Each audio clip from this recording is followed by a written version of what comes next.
No, I had been on birth control from the time I went to college, 18. So from 18 to 30, I had been on birth control pills because I'm just like, you're not having kids and you're going to be on birth control. So that's just all I knew. But if you were taking birth control pills back then, you know that you had to go every year to get a new prescription, which required a little checky check. So the year before, they didn't see anything. So then I switched birth control. I swear I feel like this is the reason why, but who knows? And then a year later, my next checkup, she's like, "You don't feel that? You don't feel that?" I'm like, "No." She's like, "Oh, I got to get you upstairs for ultrasound." I'm like, "Lady, I'm on my lunch break. Let's just run me this prescription. Let's roll." She told me I have fibroids. I'm like, okay. And then all in the same breath, she says, "Okay, as soon as we get your iron levels high enough, we're just gonna operate." It's like, whoa, operate.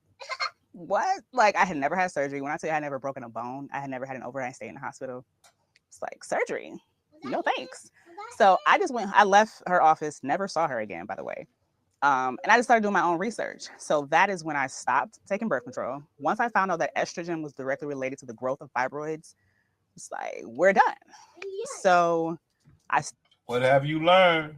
Birth control, fibroids. Okay? Birth control, fibroids, miscarriage, depression. Okay? All choices that she made on her own. Nobody did this. She's so happy to have her baby. We don't know if it's a slow baby or what. to the growth of fibroids. When I stopped taking birth control, once I found out that estrogen was directly related to the growth of fibroids, it's like, we're done. So I stopped. Okay, the baby said the same thing she said, so maybe the baby can pick up. The baby not so slow. So that is when I stopped taking birth control. Once I found out that estrogen was directly related to the growth of fibroids, it's like, we're done.